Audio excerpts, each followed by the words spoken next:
Ikaw ba ang kuya ko? Matagal mo nang nakaharap ang kuya mo. Hindi mo pa rin sinasabi sa kanya yung totoo, no?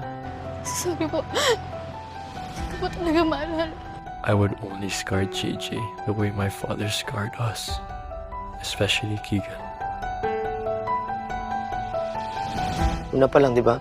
Gusto mo na siya saktan. May plano ka na saktan siya, di ba? Yuri. Huwag mo siya papuntahin dito. Ayoko siya makita.